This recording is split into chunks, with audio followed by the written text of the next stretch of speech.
ہر ادوار میں اور ہر حکومتوں کے دوران ایک گلگت بلتستان کے باسی کا یہ نعرہ تھا کہ ہمیں پاکستان کے قومی ادارے میں شامل کیا جائے، ہمیں پاکستان کی نیشنل اسمبلی میں اور اپر ہاؤس سینٹ میں نمائندگی ملے۔ لیکن چونکہ آپ کو پتہ ہے سیاسی حکومتیں بنتی ہیں، پھر اپنا ٹینیور پورا کرتی ہیں، پھر عوام میں جاتی ہیں، اور یہ آئندہ بھی یہ سسٹم ہوتا رہے گا۔ میں کسی پولیٹیکل پارٹی کو کرٹیسائز نہیں کروں گا کہ کس کا کیا نعرہ رہا آئینی عبوری صوبے کے حوالے سے، اور کس نے کیا لالی پاپ دیا اپنے اپنے ادوار میں۔ لیکن آج میں ایک بات کا کریڈٹ ضرور لوں گا، عمران خان صاحب نے ہمارے الیکشن کے بعد گلگت بلتستان جب ان کا وزٹ ہوا، ایک بات انہوں نے کلیئر وہاں پہ بتا دی تھی اپنی سپیچ میں کہ انشاءاللہ ہم اپنے دور میں گلگت بلتستان کو قومی ادارے میں شامل کر کے اس کو آئینی عبوری صوبے کا درجہ دیں گے۔ تو آج خالد خورشید صاحب، اس کی پوری ٹیم، اس کی جو پوری کیبنٹ ہے، وہ اس پہ ہم سمجھ رہے ہیں کہ ایک ایسے سٹیج پہ، ایک ایسے فیز پہ ہم پہنچے ہیں جہاں پہ ہمیں کچھ چیزیں نظر آنے لگی ہیں کہ انشاءاللہ پی ٹی آئی کی حکومت میں یہ آئینی عبوری صوبہ بن جائے گا۔ دوسرا یہ ہے کہ آپ نے مجھ سے سوال پوچھا تھا کہ کچھ ہمارے منسٹر صاحبان چاہتے ہیں کہ ہمارا ٹینیور پورا ہو، 2.5 سال کی مدت کے بعد یہ ٹینیور ختم نہ ہو بلکہ اپنا جو مینڈیٹ 5 سال کا ہے 2025 تک کا یہ پورا کرے۔ وہ دیکھیں، اپنی اپنی ایک رائے ضرور ہوتی ہے، اور ہر الیکٹڈ آدمی، اس کے پیچھے ایک قوم ہے، اس کا ایک حلقہ ہے، لوگوں نے اس کو الیکٹ کر کے بھیجا ہے، تو اس کا پورا حق ہے کہ وہ اپنی رائے کسی بھی فورم میں ذاتی طور پہ پیش کرے۔ لیکن ابھی تک ٹینیور کے حوالے سے جو اسپیشلی میں سوشل میڈیا میں، آپ بھی صحافی ہیں، آپ بھی دیکھ رہے ہیں، قسم کی مبہم خبریں کہ فلاں کی 2-4 منسٹروں کا نام آتا ہے کہ انہوں نے ٹینیور کے حوالے سے سخت بات کی کہ ہم اپنا ٹینیور کیوں چھوڑیں۔ یہ چیزیں ہمیں سوشل میڈیا سے دیکھنے کو ملتی ہیں، سننے کو ملتی ہیں۔ باخدا ایسی کوئی بات نہیں ہے۔ گلگت بلتستان کا ایک سیاسی بندہ جو اس وقت اسمبلی کے اندر ہے، یا ہم سے زیادہ تگڑے لوگ آج اسمبلی کے باہر بیٹھے ہیں، ہم سے زیادہ اس گلگت بلتستان کی دھرتی کے لیے پولیٹیکل گراؤنڈ کے اوپر ان کی زیادہ خدمات ہوں گی، وہ کسی بھی پارٹی کا بندہ ہو سکتا ہے۔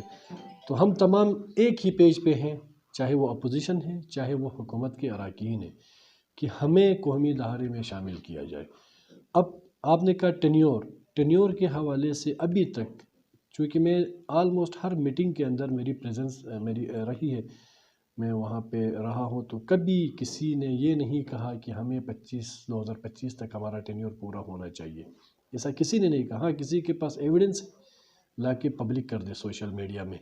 ریزرویشن ضرور ہیں، اس کے اندر پھر آئینی تقاضے آتے ہیں، قانونی تقاضے آتے ہیں، اس تمام کو اس وقت حکومت اور اراکین جو اپنی اپوزیشن کی طرف سے جو ہمارے معزز ممبران ہیں، وہ تمام ایک پیج میں ہیں، وہ تمام دیکھ رہے ہیں اس کو انتہائی باریک بینی کے ساتھ۔ ایک بات میں یہاں پہ ایڈ کروں، یہ کوئی گڈے کا کھیل نہیں ہے۔ ہم گلگت بلتستان کے لوگ آج تاریخ کے ایک انتہائی اہم اور نازک مرحلے پہ ہم کھڑے ہیں۔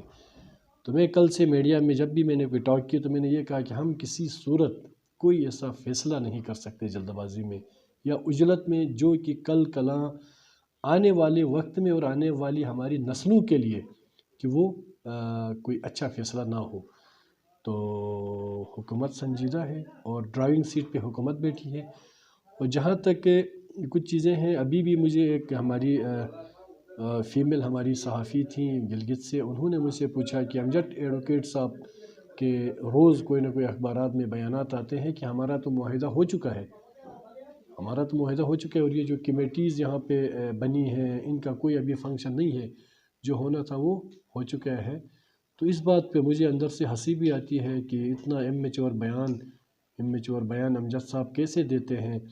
اگر امجد صاحب کے پاس اس طرح کا کوئی ایویڈنس ہے، کوئی معاہدہ ہے جہاں پہ آف دی ریکارڈ یا رات کے اندھیرے میں اگر کسی جگہ پہ جا کے انہوں نے سائن کیا ہے تو وہ پبلک کر دے۔ اگر یہ ساری چیزیں ہوئی ہیں، معاہدہ کسی سٹیج میں جا کے سائن ہوا ہے اور کس نے کیا ہے، امجد صاحب ہمت کریں ان کا نام دے دیں۔ میں چونکہ حکومتی بینچوں میں رہنے والا آدمی ہوں، میں حکومت کو ضرور ڈیفینڈ کر سکتا ہوں، میں حکومت کا بیانیہ ضرور آپ کے سامنے رکھ سکتا ہوں۔ اگر تو یہ سارا ہوا ہے، معاہدہ سائن ہوا ہے اور یہ کمیٹیز بنانے کا کوئی فائدہ نہیں ہے، تو اس وقت دیکھیں گلگت بلتستان کی حکومت کے اسپیشلی کیبنٹ کے جو 12-14 جو منسٹرز ہیں وہ تمام اسلام آباد میں ہیں۔ سی ایم صاحب خود یہاں پہ آج وہ اپنے دورے پہ دبئی چلے گئے، گورنر صاحب یہاں پہ ہیں، روز آپ کو پتہ یہاں کوئی نہ کوئی بیٹھک ہوتی ہے اور بڑے لیول کی بیٹھک ہوتی ہیں۔ تو یہ اس طرح کے بیانات دے کے مجھے نہیں پتہ امجد صاحب کیا کچھ پیش کرنا چاہتے ہیں، ایسا بالکل بھی نہیں ہے۔ میں آپ کو یہ بتاؤں، ہمارے لیے آئینی عبوری صوبے سے زیادہ امپورٹنس اپنا ٹینیور نہیں ہے، کلیئر بات ہے۔ ہاں اس دن ایک میٹنگ کے دوران میں نے ضرور یہ بات کی تھی کہ ہمیں اگر آئینی عبوری صوبے کی خاطر قربانی دینی پڑی تو میں نے کہا یہ اقتدار، یہ آنی جانی چیزیں ہیں، ہم سیاسی لوگ ہیں، ہم تو کل کا کیوں انتظار کریں، ہم آج اپنا ٹینیور قربان کرنے کے لیے تیار ہیں۔ اس بات کو تھوڑا سا ہائی لائٹ کیا گیا اور کچھ منسٹرز نے اس وقت ضرور ریزرویشنز پیش کی اور وہ بالکل پازیٹیو ٹریک کے اوپر تھے۔ وہ ایسے انہوں نے کہا کہ اگر ہم نے ٹینیور کی قربانی دینی ہے تو ہم تمام ایک پیج پہ کھڑے ہوں گے کنسنسس کے ساتھ، ہم اپنا کوئی بھی فیصلہ جو ہے وہ اجتماعی طور پہ کریں گے۔ آپ نے انفرادی طور پہ اتنی جلد بازی میں یہ بات کیوں کی؟ یہ بات ضرور ہوئی تھی جو آج آپ کے سامنے میں کلیئر کروں۔ تو آج بھی میں آپ کو بتاؤں کہ ہم تمام ایک پیج پہ ہیں۔ اس پہ تو میں کہوں گا دیکھیں امجد صاحب جس معصومیت کے ساتھ روز اخبارات کی زینت بنتے ہیں، تو یہ جو کمیٹی ابھی بنی ہے آج بھی اس میٹنگ میں ان کی پارٹی کی جو سٹنگ ممبر ہیں محترمہ سعدیہ دانش صاحبہ اور نون لیگ سے انجینئر انور صاحب ہیں، دونوں اپوزیشن کی بڑی پارٹیاں ہیں ملکی سطح پہ جی بی لیول پہ، تو ان کی پریزنس کیوں ہے؟ دیکھیں نا، اگر تو امجد صاحب نے معاہدہ سائن کیا ہے، چیزیں کلوز ہو چکی ہیں، تو ان کی پارٹی کی نمائندگی محترمہ سعدیہ دانش صاحبہ کیوں کر رہی ہیں؟ وہ روک دیں ان کو۔ کامن سینس کی بات ہے، آپ صحافی آپ ان سے پوچھیں کہ واقعی اگر کوئی معاہدہ ہوا ہے تو آپ کی پارٹی سے ایک آنریبل ممبر، فیمیل ممبر، اس کا کیا کام ہے پھر ان میٹنگوں میں آ کے وہ کیوں آتی ہے میٹنگ میں؟ تو مجھے نہیں پتا کہ امجد ایڈوکیٹ صاحب اب کیا چاہتے ہیں اس پہ۔ ہاں ایک یونانیمسلی ایک قرارداد ضرور جی بی اسمبلی سے اس آئینی صوبے کے حق میں جو پیش کی گئی تھی، اس پہ سوائے ایک نواز خان ناجی صاحب کے علاوہ 32 اراکین نے اس کی سپورٹ کی، اس کے حق میں ووٹ کیا ہے۔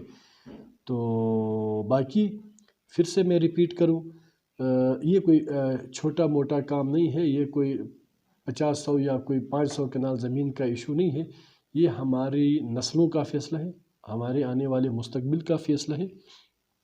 چونکہ ڈرائیونگ سیٹ پہ حکومت بیٹھی ہے تو ہم کسی عجلت میں، جلد بازی میں کوئی ایسا فیصلہ یا کوئی ایسا معاہدہ ہم کر ہی نہیں سکتے جہاں پہ کل کلاں ہماری آنے والی نسلیں پی ٹی آئی کی حکومت کو گالیاں دیں کہ ایسا ہوتا تو اچھا تھا، آپ لوگوں نے یہ کیا ہے۔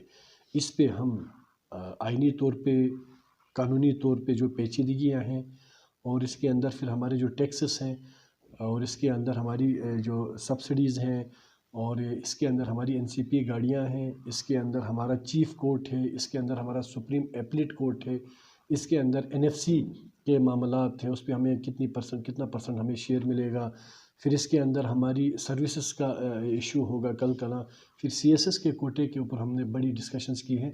تو یہ تمام وہ بیسک ایشوز ہیں جس کو ہم نے بار بار ریپیٹ کرنا ہے، بار بار ڈسکشنز کرنی ہے، اور اس کے بعد اگر ہم کسی حتمی فیصلے پہ پہنچتے ہیں تو پھر وہ ایک پریس کانفرنس کے ذریعے، اور وہ بھی پریس کانفرنس کوئی چھوٹی لیول کی پریس کانفرنس نہیں ہوگی، مجھے یقین ہے انشاءاللہ وہ ایک بڑی سرمنی ہوگی جس پہ پرائم منسٹر آف پاکستان اور پریزیڈنٹ آف پاکستان اور چیف منسٹر، گورنر صاحب، تمام کیبنٹ، ایون اپوزیشن کے تمام دوست، چونکہ ہم کنسنسس سے کسی سٹیج پہ جاتے ہیں تو ہم تمام کی پریزنس میں وہ پھر ایک انشاءاللہ میڈیا ٹاک ہوگی، وہ قوم کو خوشخبری ملے گی۔ دیکھیں بات میری بہت کڑوی ہوگی، ہم کسی کے ڈکٹیشن پہ چلنے والے لوگ نہیں ہیں، ہم نے گلگت بلتستان کے لوگوں کا ووٹ لیا ہے اور ہم اس گلگت بلتستان کے معزز ایوان اسمبلی کے اندر کے ہم نمائندے ہیں، ہمیں کسی کے ڈکٹیشن پہ جلد بازی کرنے کی کوئی ضرورت نہیں ہے، اور ہم جواب دہ اپنی عوام کے آگے ہیں۔ تو اس پہ لوگ جمگویاں تو ضرور کریں گے کہ ان کو ٹائم فریم دیا گیا 23 مارچ یا 24 مارچ، جو بھی آپ سمجھ لیں، میں کل سے 2-3 میڈیا ٹاکس میں کہتا رہا ہوں کہ بھائی یہ 23 مارچ کوئی اسپیسیفک ڈیٹ نہیں ہے کہ ہم 23 مارچ کو ہی اتنے بڑے اہم فیصلے کی طرف جا رہے ہیں. یہ 23 اپریل بھی ہو سکتا ہے، یہ 23 مارچ 2023 بھی ہو سکتی ہے. ابھی کوئی ٹائم فریم اس کا مینشن نہیں ہے، نہ کوئی ہمیں کوئی ٹائم کی لمٹ بتائی ہے کہ اس سے پہلے آپ اپنے معاملات فیڈرل میں بیٹھ کے طے کریں. اگر کسی کے ذہن میں اس طرح کی کوئی بات ہے کہ ہم یہاں کوئی بھیڑ بکریاں چرانے کے لیے اسلام آباد آئے ہوئے ہیں، یا ہم کسی کے ڈکٹیشن پہ ہم انگوٹھے لگائیں اور سائن کر کے چلے جائیں، یہ لوگوں کی بھول ہوگی. ہم کریں گے وہیں جو گلگت بلتستان کی لوگوں کی آئین امنگوں کے مطابق ہوگا، اور جو ہماری آنے والی نسلوں کا جو فیصلہ ہے وہ ہم انشاءاللہ اتنی وجرات میں کرنے والے نہیں ہیں. باقی تو آپ کو پتہ ہے سوشل میڈیا میں لوگوں نے بریکنگ نیوز لگائی ہوتی ہے، لوگ انجوائے کرتے ہیں، اور 99% سوشل میڈیا کی خبروں پہ کوئی صداقت نہیں ہے. آپ نے کہا 27 یا 28 فروری کو پیپلز پارٹی نے لانگ مارچ کی بلاول صاحب نے کال دی ہے، تو مجھے ان باتوں پہ ہنسی آتی ہے. بلاول صاحب لانگ مارچ سندھ میں نہیں کر سکتے، رورل ایریا میں تو ضرور کریں گے، کراچی میں نہیں کر سکتے تو وہ پنجاب میں آ کے کیا لانگ مارچ کریں گے؟ یہاں پہ تو ان کا کوئی کونسلر تک بھی نہیں آ سکتا. تو پیپلز پارٹی کا تو وجود ہی ختم کیا ان لوگوں نے.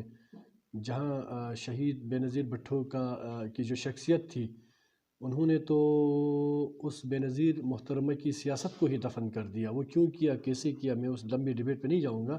وہ اپنا شوق پورا کر لیں.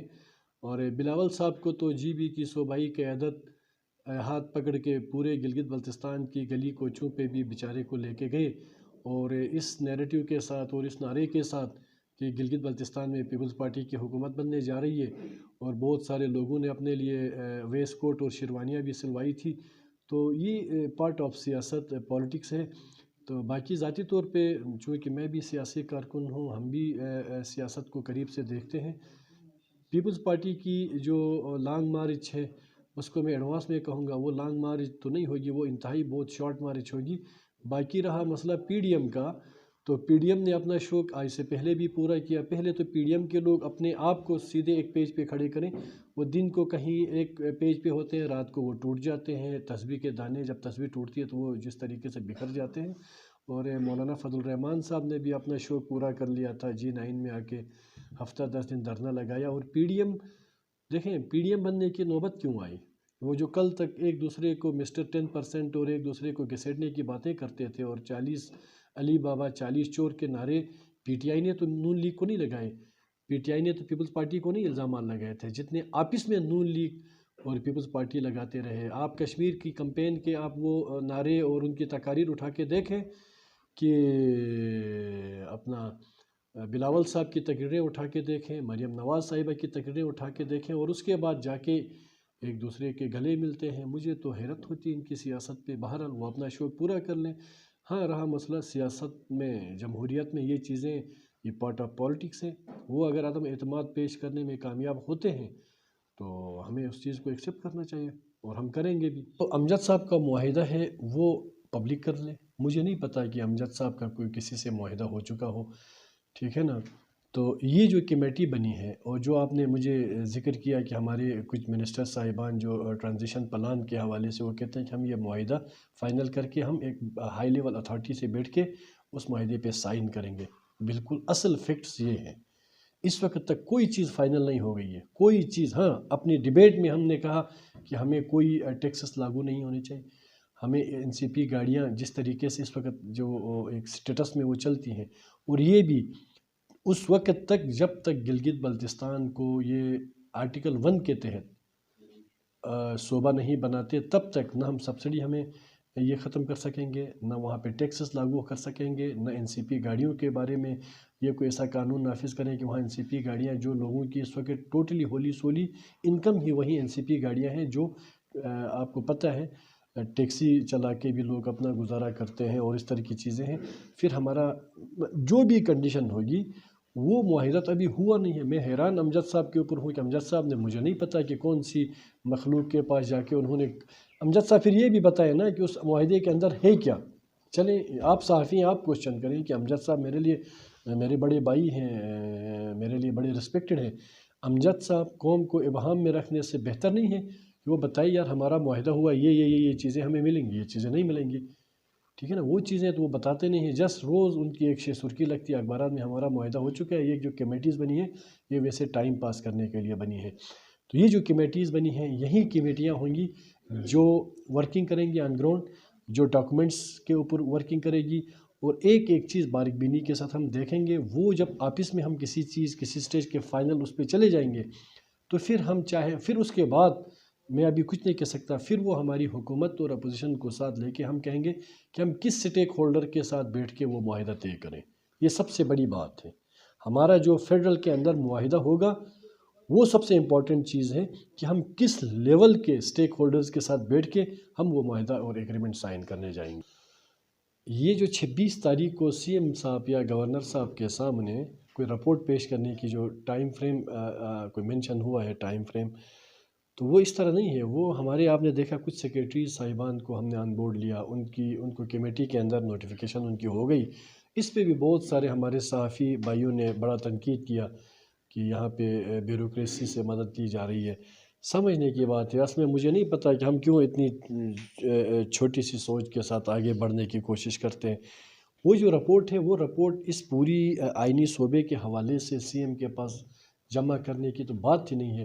یہ جو 26 تاریخ تک ہم نے اپنے جو سیکریٹری صاحبان کو، جو ریلیونٹ سیکریٹریز ہیں، ان کو جو ہم نے آن بورڈ لیا ہے، ان کا کام پتہ کیا ہے؟ صرف اور صرف یہ ہے کہ فرض کریں فائنانس سے ریلیٹڈ جو ہماری ٹرانزیشن پلان کے اندر اگر فائنانس سے ریلیٹڈ کوئی چیز ہے تو ہم نے اپنے فائنانس سیکریٹری کو آن بورڈ لیا کہ وہ پورے پاکستان بھر سے آزاد کشمیر پلس کر کے وہاں سے ہمیں کوئی ریفرنس چاہیے ہوگا، ہمیں کوئی قانونی طور پہ آئینی طور پہ ہمیں کوئی ڈاکومنٹ چاہیے ہوگا، تو ان کا کام صرف فیسیلیٹیٹرز ہیں.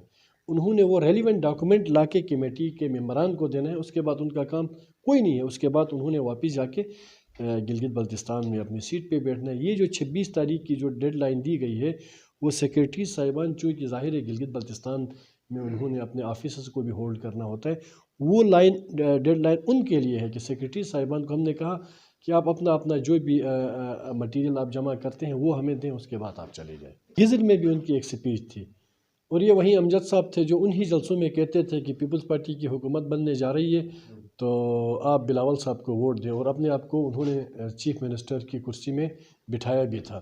اگر وہ یہ باتیں صحیح ہیں تو ان کی وہ بات بھی صحیح ہوگی. میرا یہ جواب ہے ان کے لیے.